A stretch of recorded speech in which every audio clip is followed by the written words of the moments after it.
रांची में इंडियन मुजाहिदीन के अड्डे से आतंक का जखीरा बरामद हुआ है और गनीमत यह रही कि इससे पहले कि आतंकी अपने नापाक मंसूबों को कामयाब होते खुफिया एजेंसियों को इसकी भनक लग गई। ये दो तस्वीरें आपके सामने हैं। इंडियन मुजाहिदीन की साजिश का पर्दाफाश हुआ। यहां से एक दो नहीं बल्कि पूरे 27 जिंदा बम बरामद किए गए हैं जो सीरीज में लगाए गए थे।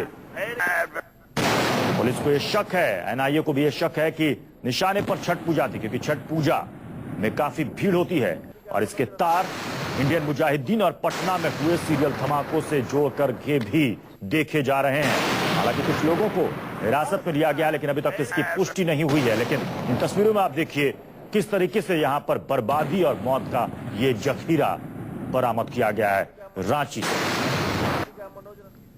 इस जखीरे में 1, 2, 3 या 4 नहीं बल्कि कुल 27 जिंदा बम और दर्जनों डेटोनेटर, टाइमर समेत जिलेटिन की छड़ें भी मिली हैं।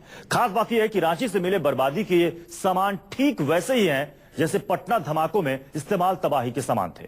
कहा तो यह भी जा रहा है कि मौके से 27 बम जो ये मिले हैं, इसका इस्तेमाल छठ पूजा के दौरान किया जाना था। एनआईए और रांची पुलिस ने पटना धमाकों के संदिग्ध इम्तियाज अंसारी की पूछताछ के आधार पर शहर के एक लॉज में छापेमारी की, जहां बरामद हुआ बर्बादी का यह जखीरा। 9 जिंदा बम, 19 डेटोनेटर, 12 टाइमर और जिलेटिन की कई छड़ें। रांची के लॉज से बरामद हुआ मौत का ये सामान इंडियन मुजाहिदीन के अड्डे से निकला आतंक का जखीरा।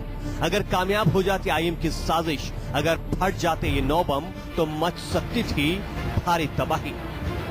लेकिन इसके पहले कि आतंकी अपने मंसूबे में कामयाब हो पाते, इससे पहले कि बम को टाइमर से जोड़कर इंसानी जिंदगियों को खाक करने का खेल खेला जाता, इंडियन मुजाहिदीन के इस अड्डे की खुफिया एजेंसियों को लग गई भनक। लॉज पर हम लोग सर्च करवाए।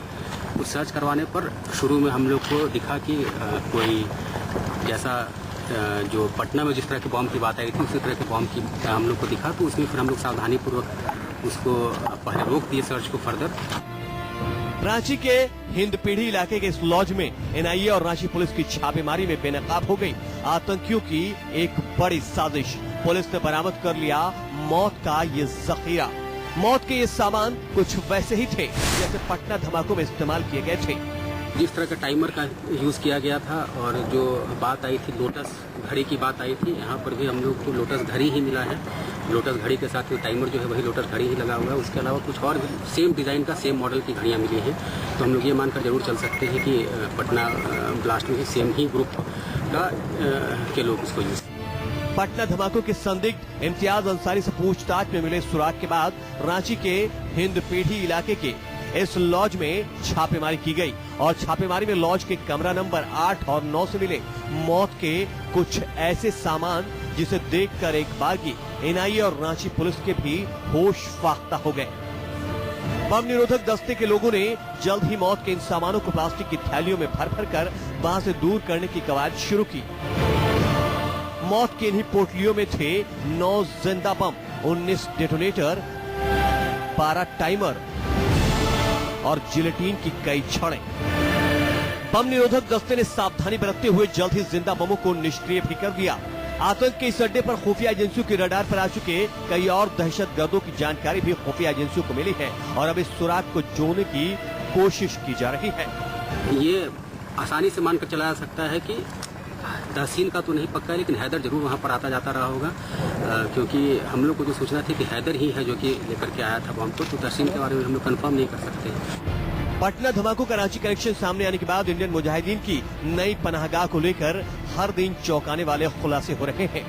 रांची का रहने वाला इम्तियाज अंसारी पहले से ही गिरफ्त में है। रांची का ही बाशिंदा तारिक उर्फ एनुल धमाकों की भेंट चढ़ चुका है। रांची से ही आईएम का फाइनेंसर उजैर पकड़ा गया है। इनके अलावा भी इंडियन मुजाहिदीन के कई और संदिग्ध आतंकियों की तलाश जारी है जो रांची और आसपास के इलाकों के बाशिंदे बताए जा रहे हैं। इन सब के बीच रांची में मिले धमाकों के सामान ने एक साथ कई सवाल खड़े कर दिए हैं। मसलन, क्या आप छोटे छोटे शहर आतंकियों की हिट लिस्ट में हैं? क्या पुणे, हैदराबाद और बेंगलुरु के बाद अब छोटे शहर ही आतंकियों का निशाना बनेंगे? पटना धमाके और धमाकों से जुड़े इंडियन मुजाहिदीन के नए नए आतंकी गुमनाम से शहरों के रहने वाले हैं।